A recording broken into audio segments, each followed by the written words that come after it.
The Assembly will hear an address by His Excellency Joseph R. Biden, Jr., President of the United States of America. I request protocol to escort His Excellency and invite him to address the Assembly.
My fellow leaders, today is the fourth time I've had the great honor of speaking to this assembly as President of the United States. It'll be my last. I've seen a remarkable sweep of history. I was first elected to office in the United States of America as a U.S. Senator in 1972.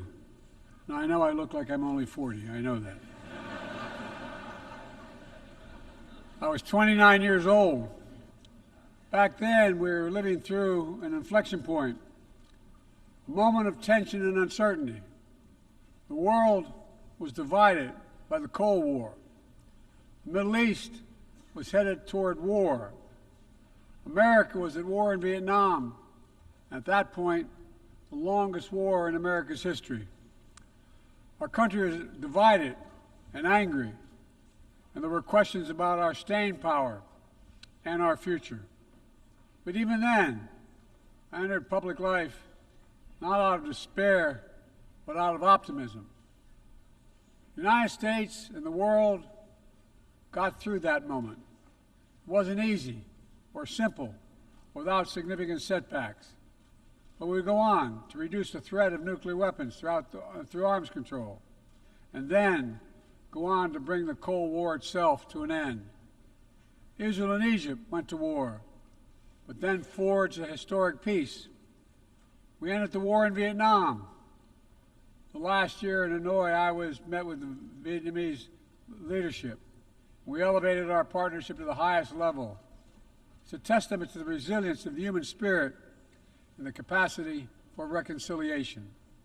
That today, the United States and Vietnam are partners and friends, and it's proof that even from the horrors of war, there's a way forward. Things can get better. We should never forget that. I've seen that throughout my career. In the 1980s, I spoke out against apartheid in South Africa, and then I watched the racist regime fall. In the 1990s, I worked to hold Milosevic accountable for war crimes. He was held accountable. At home, I wrote and passed the Violence Against Women Act to end the scourge of violence against women and girls, not only in America, but across the world, as many of you have as well. But we have so much more to do, especially against rape and sexual violence as weapons of war and terror. We were attacked on 9/11 by al-Qaeda and Osama bin Laden. We brought him justice. Then I came to the presidency at another moment of crisis and uncertainty. I believed America had to look forward. New challenges, new threats, new opportunities were in front of us. We needed to put ourselves in a position to see the threats, to deal with the challenges, and to seize the opportunities as well. We need to end the era of war that began on 9/11. As Vice President to President Obama, he asked me to work to wind down the military operations in Iraq and we did, painful as it was. When I came to office as president, Afghanistan had replaced Vietnam as America's longest war. I was determined to end it, and I did. It was a hard decision, but the right decision. 4 American presidents had faced that decision, but I was determined not to leave it to the 5th. It was a decision accompanied by tragedy. 13 brave Americans lost their lives, along with hundreds of Afghans in a suicide bomb. I think those lost lives, I think them every day. I think of all the 2,461 U.S. military deaths over a long 20 years of that war. 20,744 American servicemen wounded in action. I think of their service, their sacrifice, and their heroism. I know other countries lost their own men and women fighting alongside us. We honor their sacrifices as well. To face the future, I was also determined to rebuild my country's alliances and partnerships to a level not previously seen. We did just that, from traditional treaty alliances to new partnerships like the Quad with the United States, Japan, Australia, and India. I know many look at the world today and see difficulties and react with despair, but I do not. I won't. As leaders, we don't have the luxury. I recognize the challenges from Ukraine to Gaza to Sudan and beyond. War, hunger, terrorism, brutality, record displacement of people, a climate crisis, democracy at risk, strains within our societies, the promise of artificial intelligence and its significant risk. The list goes on. But maybe because all I've seen and all we have done together over the decades, I have hope. I know there is a way forward. In 1919, the Irish poet William Butler Yeats described a world, and I quote, "where things fall apart, the center cannot hold, mere anarchy is loosed upon the world," end of quote. Some may say those words describe the world not just in 1919, but in 2024. But I see a critical distinction. In our time, the center has held. Leaders and people from every region and across the political spectrum have stood together, turned the page. We turned the page in the worst pandemic in a century. We made sure COVID no longer controls our lives. We defended the UN Charter and ensured the survival of Ukraine as a free nation. My country made the largest investment in climate, clean energy, ever anywhere in history. There will always be forces that pull our countries apart and the world apart. Aggression, extremism, chaos, and cynicism. A desire to retreat from the world and go it alone. Our task, our test, is to make sure that the forces holding us together are stronger than those who are pulling us apart. That the principles of partnership that we came here each year to uphold can withstand the challenges. That the center holds once again. My fellow leaders, I truly believe we're at another inflection point in world history. For the choices we make today will determine our future for decades to come. Will we stand behind the principles that unite us? Will we stand firm against aggression? Will we end the conflicts that are raging today? Will we take on global challenges like climate change, hunger, and disease? Will we plan now for the opportunities and risk of a revolutionary new technologies? I want to talk today about each of these decisions and the actions, in my view, we must take.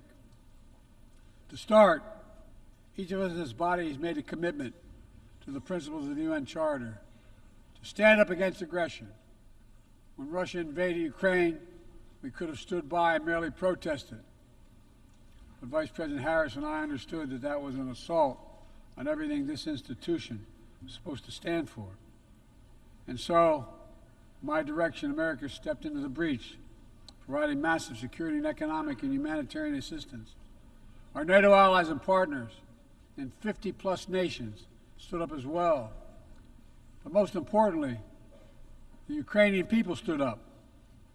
I asked the people of this chamber to stand up for them. The good news is Putin's war has failed and at his core aim. He set out to destroy Ukraine, but Ukraine is still free. He set out to weaken NATO, but NATO is bigger, stronger, and more united than ever before, with 2 new members, Finland and Sweden. But we cannot let up. The world now has another choice to make. Will we sustain our support to help Ukraine win this war and preserve its freedom, or walk away and let aggression be renewed and a nation be destroyed? I know my answer. We cannot grow weary. We cannot look away. And we will not let up on our support for Ukraine, not until Ukraine wins a just and durable peace in the UN Charter.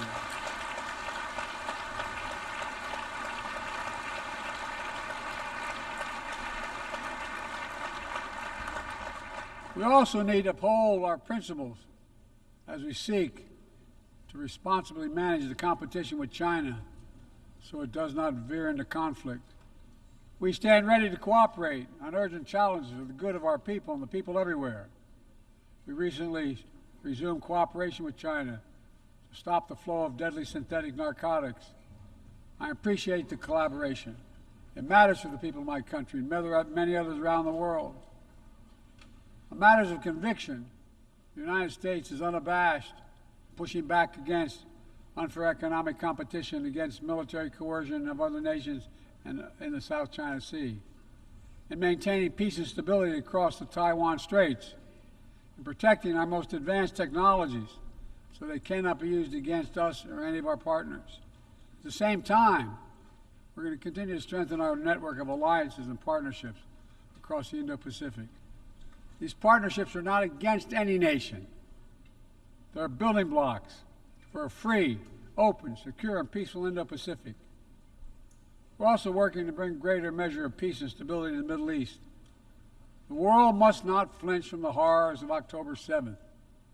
Any country would have the right and responsibility to ensure that such an attack can never happen again. Thousands of armed Hamas terrorists invaded a sovereign state, slaughtering and massacring more than 1,200 people, including 46 Americans, in their homes and at a music festival. Despicable acts of sexual violence, 250 innocents taken hostage. I've met with the families of those hostages. I've grieved with them. They're going through hell. Innocent civilians in Gaza are also going through hell. Thousands and thousands killed, including aid workers. Too many families dislocated, crowding into tents, facing a dire humanitarian situation. They did not ask for this war that Hamas started. I put forward with Qatar and Egypt a ceasefire and hostage deal. It's been endorsed by the UN Security Council. Now is the time for the parties to finalize its terms, bring the hostages home, and secure security for Israel and Gaza free of Hamas' grip, ease the suffering in Gaza, and end this war. On October 7th,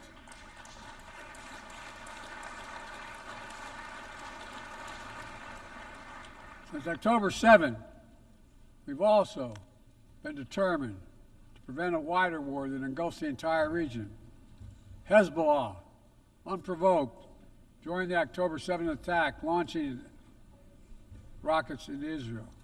Almost a year later, too many on each side of the Israeli-Lebanon border remain displaced. Full-scale war is not in anyone's interest. Even if the situation has escalated, a diplomatic solution is still possible. In fact, it remains the only path to lasting security to allow the residents from both countries to return to their homes and the border safely. And that's what we're working tirelessly to achieve. As we look ahead, we must also address the rise of violence against innocent Palestinians on the West Bank and set the conditions for a better future, including a two-state solution where the world where Israel enjoys security and peace and full recognition and normalized relations with all its neighbors, where Palestinians live in security, dignity, and self-determination in a state of their own.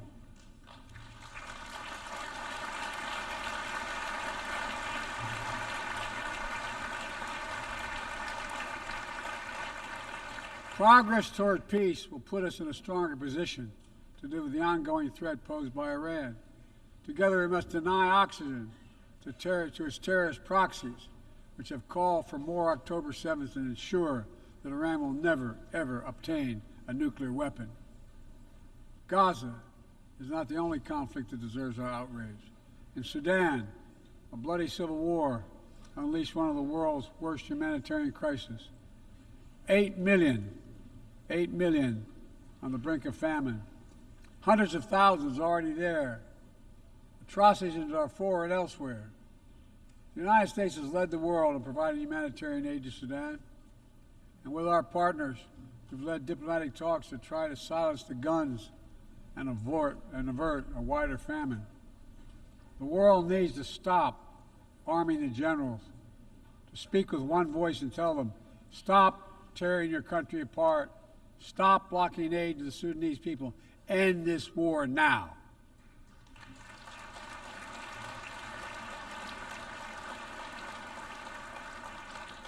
But people need more than the absence of war. They need a chance to live in dignity. They need to be protected from the ravages of climate change, hunger, and disease. Our administration has invested over $150 billion to make progress and other sustainable development goals. It includes $20 billion for food security, over $50 billion for global health. We've mobilized billions more in private sector investment. We've taken the most ambitious climate action in history. We've moved to rejoin the Paris Agreement on day one. And today, my country is finally on track to cut emissions in half by 2030. On track to honor my pledge to quadruple climate financing to developing nations with $11 billion thus far this year. We've rejoined the World Health Organization, donating nearly 700 million doses of COVID vaccine to 117 countries. We must now move quickly to face Mpox outbreak in Africa. We're prepared to commit $500 million to help African countries prevent and respond to Mpox and to donate 1 million doses of Mpox vaccine now.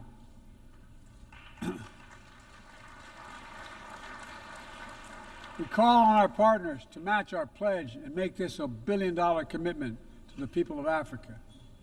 Beyond the core necessities of food and health, the United States, the G7, and our partners have embarked on an ambitious initiative to mobilize and deliver significant finance to the developing world. We're working to help countries build out their infrastructure, to clean energy transition, to the digital transformation, to lay new economic foundations for a prosperous future. It's called the Partnership for Global Infrastructure and Investment. We've already started to see the fruits of this emerge in Southern Africa and Southeast Asia and in the Americas. We have to keep it going. I want to get things done together. In order to do that, we must build a stronger, more effective, and more inclusive United Nations. The UN needs to adapt and bring new voices and new perspectives. That's why we support reforming and expanding the membership of the UN Security Council.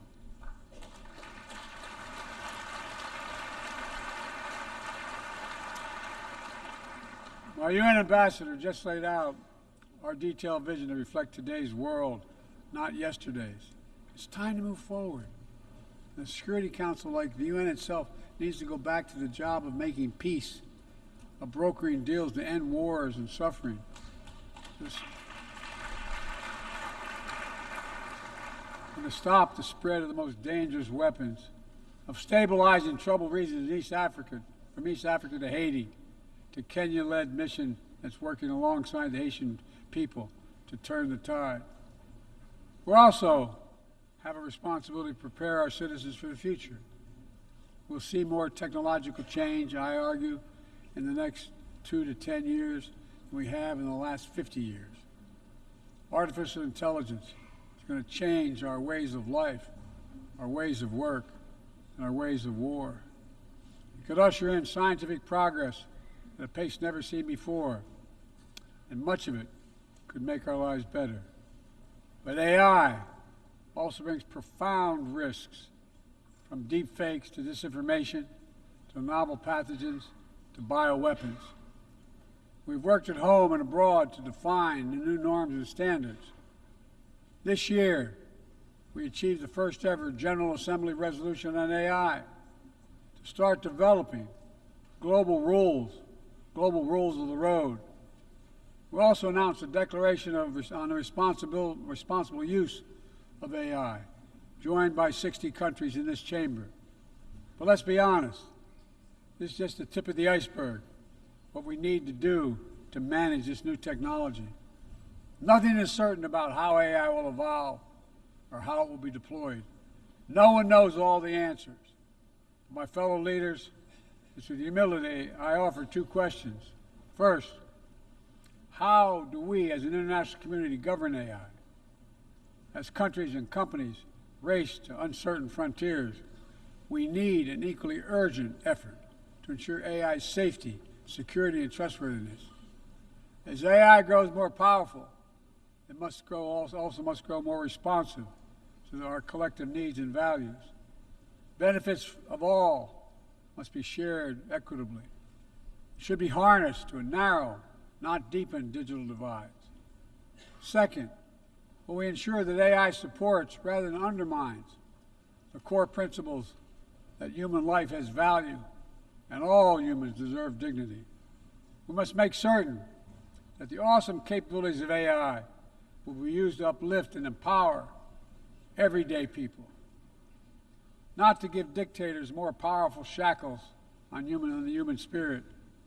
In the years ahead, there may well be no greater test of our leadership than how we deal with AI. Let me close with this.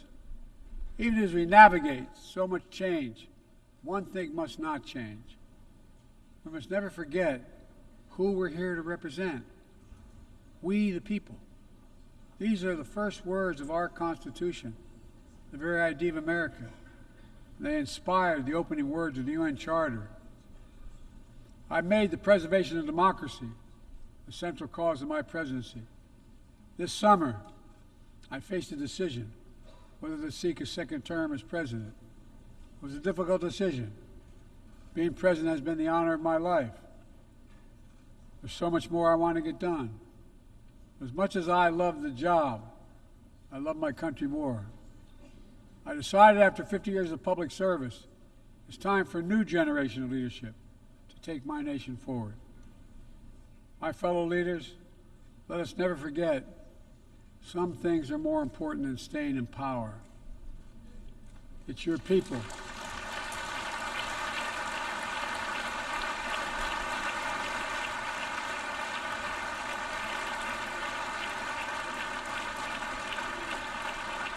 It's your people that matter the most. Never forget, we are here to serve the people, not the other way around. Because the future will be won by those who unleash the full potential of their people, to breathe free, to think freely, to innovate, to educate, to live and love openly without fear. That's the soul of democracy. It does not belong to any one country. I've seen it all around the world, in the brave men and women who ended apartheid, brought down the Berlin Wall, fight today for freedom and justice and dignity. We saw it, that universal yearning for rights and freedom in Venezuela, where millions cast their vote for change that hadn't been recognized. But it can't be denied. The world knows the truth. We saw in Uganda, LGBT activists demanding safety and recognition of their common humanity. We've seen citizens across the world peacefully choosing their future. From Ghana to India to South Korea, nations representing 1/4 of humanity who will hold elections this year alone. It's remarkable, the power of we the people, that makes me more optimistic about the future than I've ever been. Since I was first elected to the United States Senate in 1972, every age faces its challenges. I saw it as a young man. I see it today. But we are stronger than we think. We're stronger together than alone. And what the people call impossible is just an illusion. Nelson Mandela taught us, and I quote, "It always seems impossible until it's done. It always seems impossible until it's done." My fellow leaders, there is nothing that's beyond our capacity if we work together. Let's work together. God bless you all, and may God protect all those who seek peace. Thank you.